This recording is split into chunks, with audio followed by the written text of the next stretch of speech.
capítulo 6. Nós estudamos domingo passado, Daniel, capítulo 6, dos versículos 1 a 10, onde que mostra o início de uma história fascinante, rica em detalhes, de um homem que foi jogado na cova dos leões e sobreviveu para contá-lo.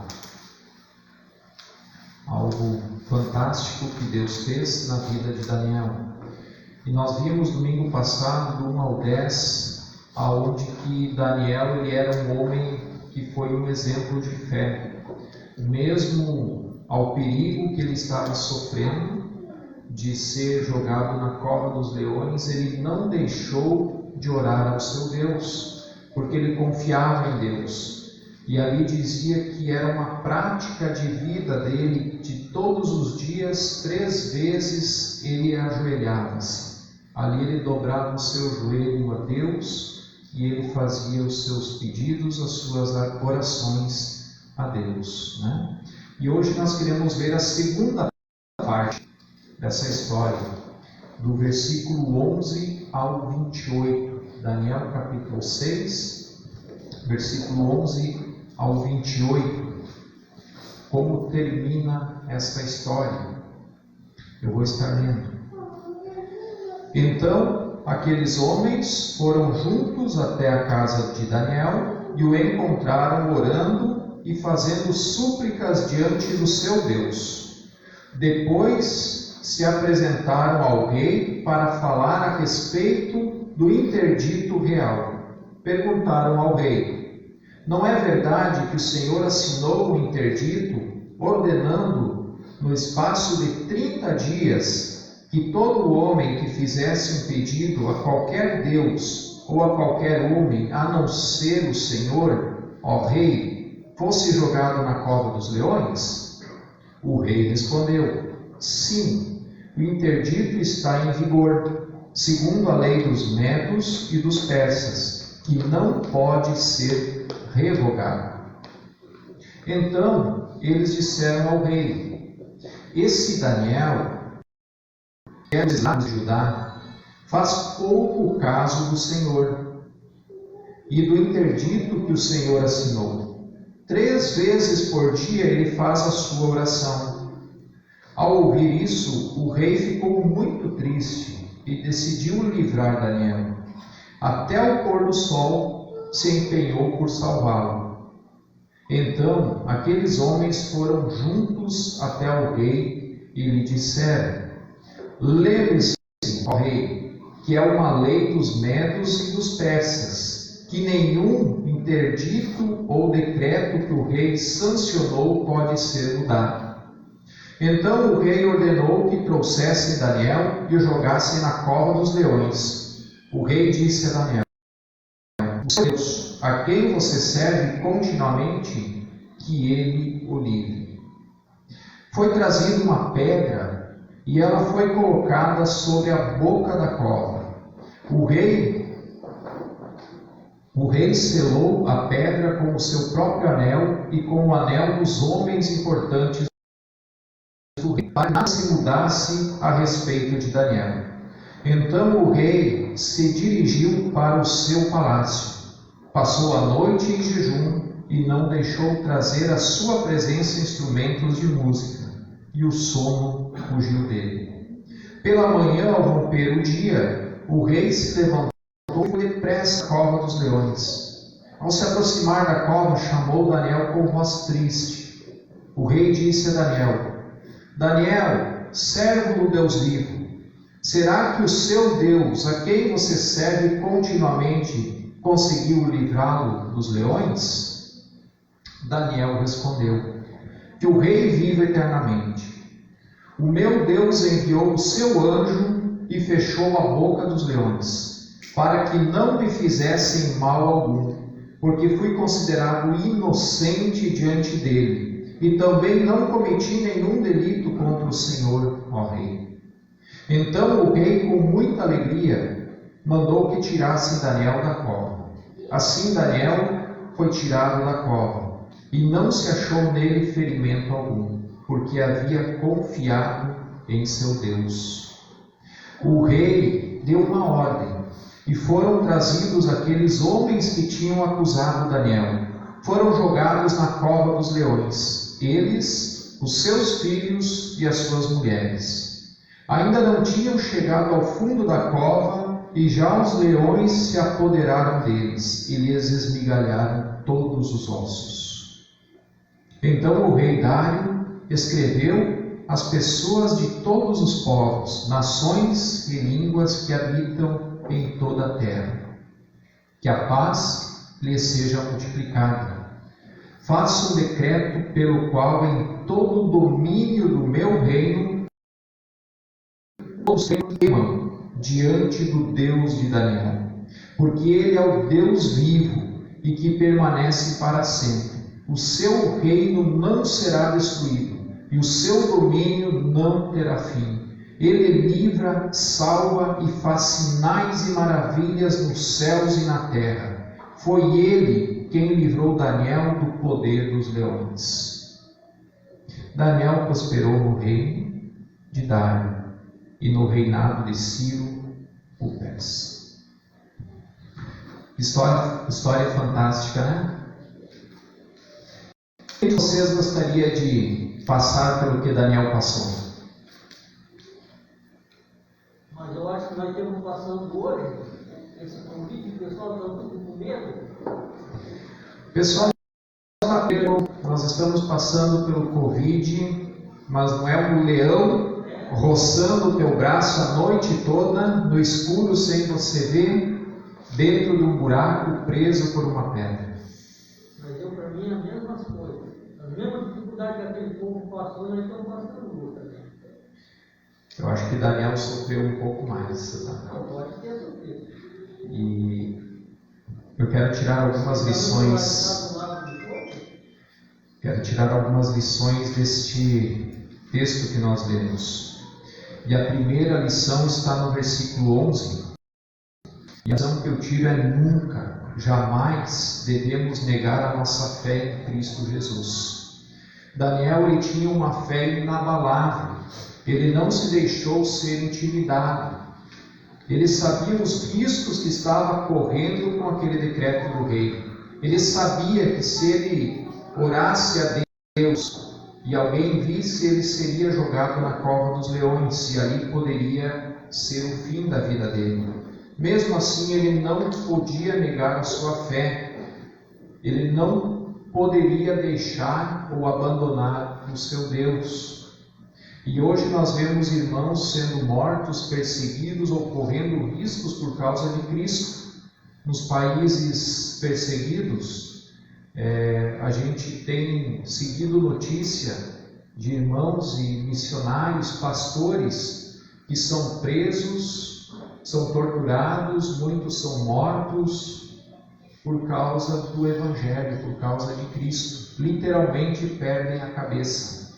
Mas eles, como Daniel, eles não se intimidam. Eles cumprem a missão que é pregar a palavra. E a pergunta é: se você estivesse no lugar de Daniel, o que você faria? Eu te dou 3 opções. Primeira, cumprir o decreto do rei e dobrar o teu joelho a homens. Dobrar o teu joelho só para o rei, fazer pedido só para o rei. Essa é a primeira opção que você teria. A segunda opção é cumprir o decreto do rei, não pedir nada para o rei, mas durante os 30 dias ficar afastado de Deus e não orar, não buscar a Deus. E a terceira opção, então, é não olhar o decreto, mas olhar para Deus. O que você faria se a tua cabeça estivesse em jogo? Talvez nós não consigamos entender a profundidade disso, porque isso é muito grande em nosso país. Nós podemos vir na igreja, ir para casa, nos encontrarmos, orarmos, ler a Bíblia, cantar louvores, mas muitos não podem fazer isso. Eu lembro, há 2 anos e meio atrás, eu estive em um culto onde tinha um missionário que estava na China. E depois nós conversando com ele, almoçamos juntos, e ele contou algumas coisas, tanto no culto como depois. E algo que ele falou durante o culto, nós estávamos lá ajudando com o louvor, tocando um violãozinho, cantando. Ele disse assim: irmãos, vocês não imaginam como eu cantei aqui, porque lá na nossa igreja nós não podemos cantar assim, nós não podemos tocar um violão, porque se alguém ouve da rua e chama os guardas, a gente é preso. Nós temos que cantar assim, porque se eles escutam algo do lado de fora, a gente é preso. Nós nos reunimos 3, 4 pessoas, não mais, nós não podemos chamar atenção. A nossa igreja é uma salinha fechada.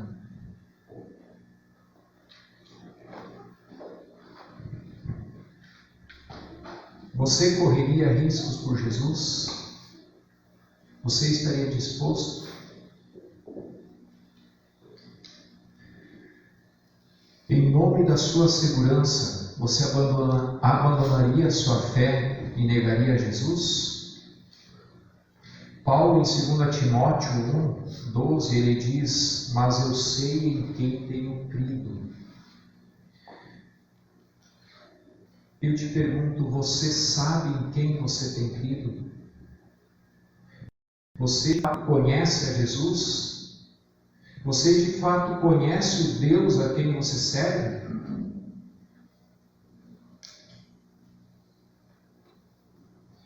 Às vezes as pessoas não conhecem o Deus que serve, porque se conhecessem fariam diferentes.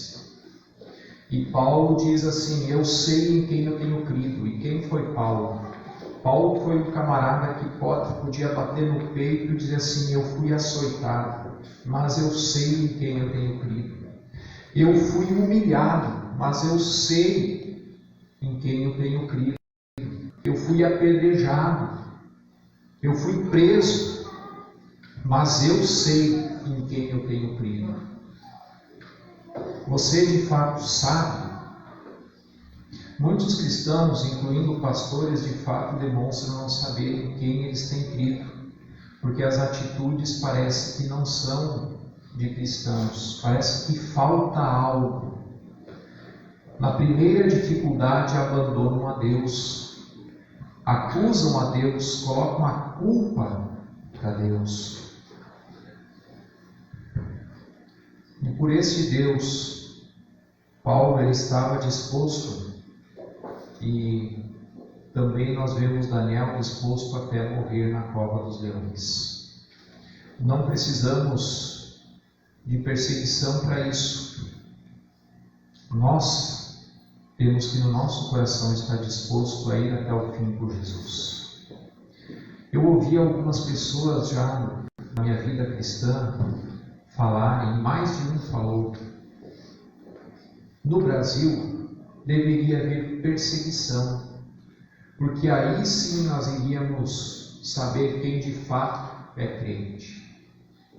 E eu acho isso uma grande bobagem, porque a gente sabe quem de fato é crente não pela perseguição, mas pelo coração disposto.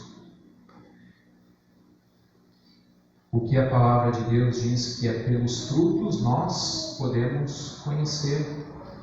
João vai dizer que é pelo amor a Deus, amor ao próximo. Nós não precisamos de perseguição para saber quem de fato é cristão. É só olhar para a vida, é só olhar para os frutos, é só olhar para o amor. Segunda lição, nos versos 13 ao 15. A vida cristã não resolve todos os problemas. E isso o crente deve saber. A vida cristã não resolve todos os problemas. A fidelidade de Daniel, as suas orações, a sua fé não livraram ele do problema. Ou livraram. Ele não foi jogado na cova? Foi. Não existe um evangelho, aquele evangelho tabajara, seus problemas sacar. Não existe isso. Pelo contrário, o verdadeiro evangelho muitas vezes nos traz problemas. Daniel, ele podia ter evitado isso, seguindo o decreto do rei. Mas como ele foi firme na fé dele, trouxe um problema para ele, que eram os leões. Ele deveria enfrentar os leões. O verdadeiro evangelho nos livra de um problema muito grande que nós não conseguimos solucionar sozinhos, que é a salvação. Esse problema, sim, o evangelho resolve. Agora, os outros, Jesus nunca promete. Jesus nunca prometeu. Olha só, crente perde emprego, sim ou não? Perde. Crente fica doente, sim ou não? Crente tem dor de dente, sim ou não? Crente pega Covid, sim ou não? Pega, né? Crente tem depressão, sim ou não? Sim. Crente sente tristeza? O crente morre? O que o Evangelho de Cristo resolve nisso? Se você tiver Cristo, tiver Deus, você passa pela cova com Deus. Se você não tem Ele, você passa pela cova sozinho. Deu para entender? É melhor passar pelo problema com Deus ou sem Deus? É melhor passar por um Covid com Deus ou sem Deus? Dá para entender?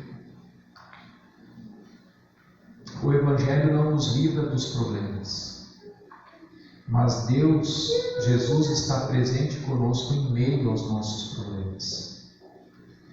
O cristianismo não é uma vida fácil. Jesus ele nos chama para negar o meu eu. Quem daqui queria estar em casa, dormindo até agora? Por que você está aqui? Ontem à noite estava frio. Eu queria estar em casa, do lado do fogãozinho a lenha, como alguns estavam aqui, também deixaram o conforto do lar para estar aqui ensaiando para o grupo de louvor, ensaiando para hoje. Isso é negar o eu.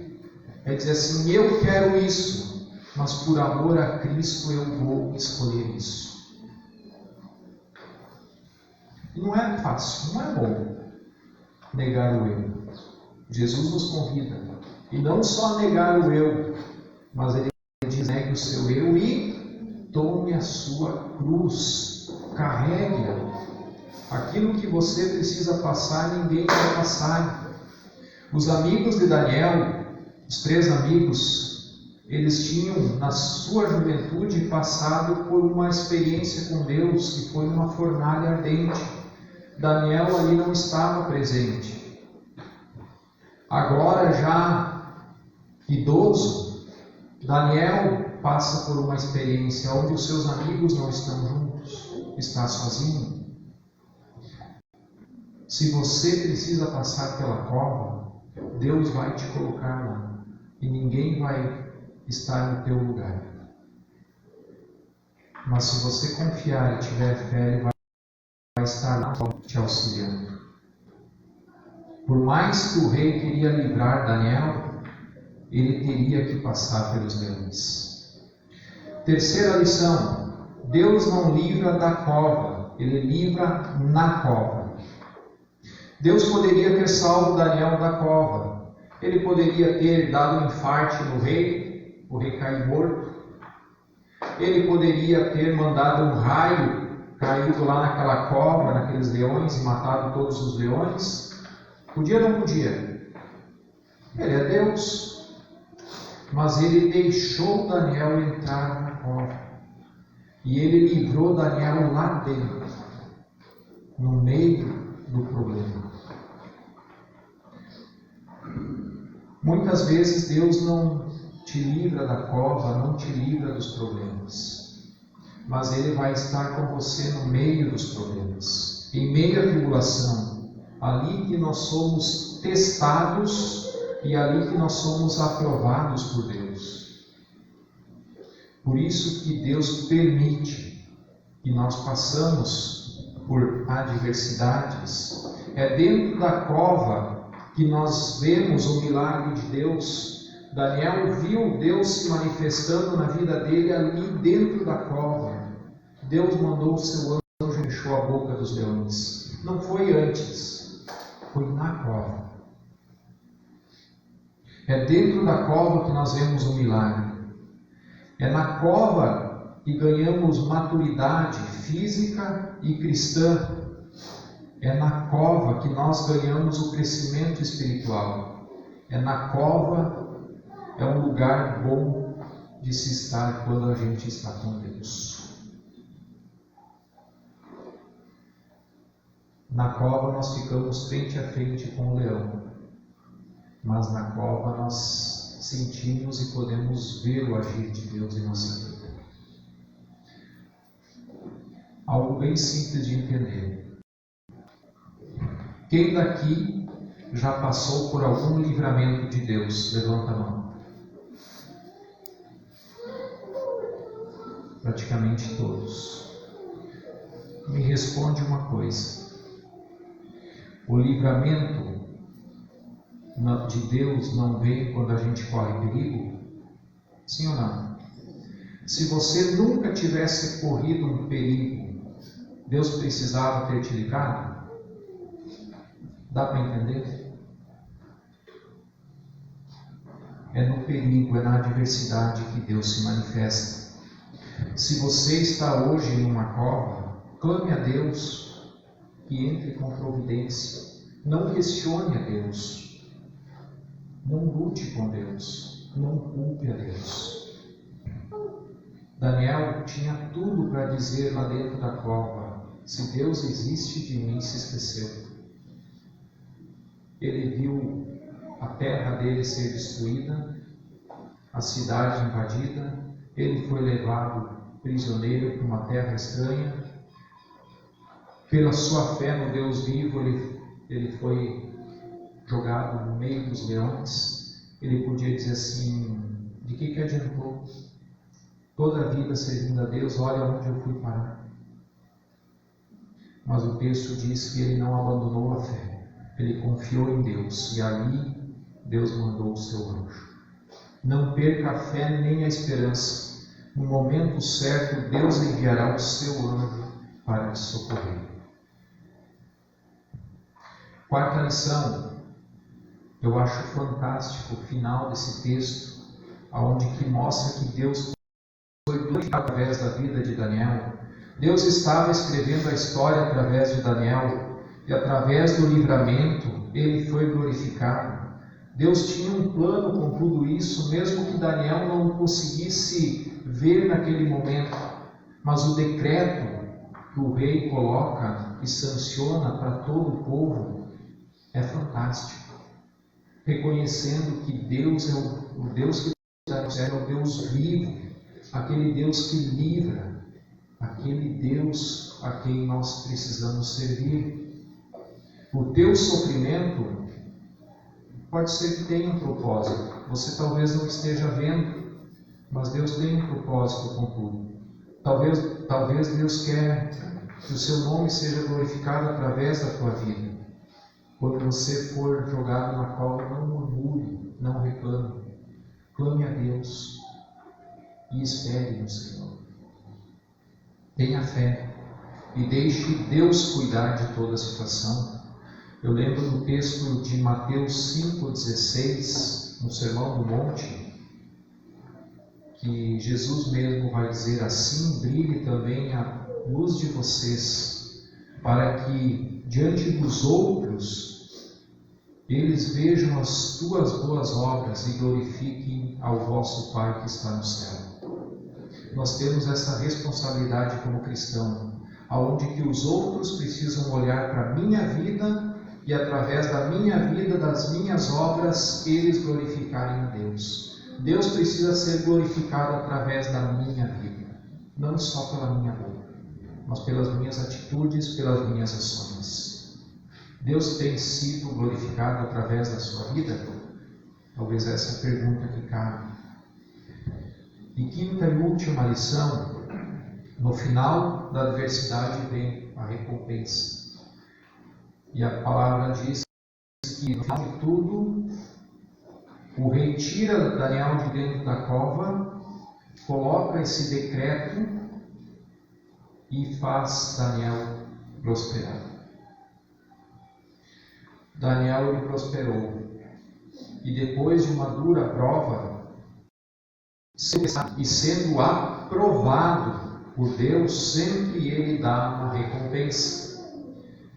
A Bíblia está repleta de homens que tiveram recompensa depois da prova. Noé, ele creu, construiu a arca e a recompensa dele salvou toda a família. Abraão deixou tudo para trás, a sua família, para ser obediente a Deus e foi um homem muito rico. Salomão, ele podia ter escolhido riquezas, mas ele escolheu sabedoria para liderar o povo a qual Deus tinha colocado em suas mãos. E por isso Deus o abençoou e ele se tornou o homem mais rico do mundo, aonde que na época de Salomão a prata nem era contada, de tanto ouro que havia no reino. Jó suportou toda a prova, sem abandonar a sua fé a Deus, sem murmurar contra Deus. E no final, a palavra nos diz que ele teve muito mais do que ele perdeu. No final da prova vem a recompensa. É fácil a gente entender, né? Olha para o nosso futebol. Para o jogador de futebol jogar uma partida, ele precisa se preparar muito. Aquele tempo, aquela hora de jogo ali no campo, isso é reflexo de tudo aquilo que vem antes. Ali é o show. O que vem antes é o treino. E ali ele precisa treinar muito para naquele momento dar tudo de si e ganhar. Porque se não vencer, ele não levanta a taça. Só levanta a taça aquele que venceu. E só vence aquele que se esforçou. Assim é com Deus também. Deus recompensa aquele que lhe é fiel. E eu lembro do texto de Jeremias 17, 7 e 8, que diz: bendito aquele que confia no Senhor e cuja esperança é o Senhor. Porque é uma árvore plantada junto às águas, que estende as suas raízes para o ribeiro, e não receia quando vem o calor, porque as suas folhas permanecem verdes, e no ano de seca não se perturba nem deixa de dar frutos. Aquele que confia em Deus, ele produz fruto. Ele é como a árvore plantada no ribeiro. Ele prospera.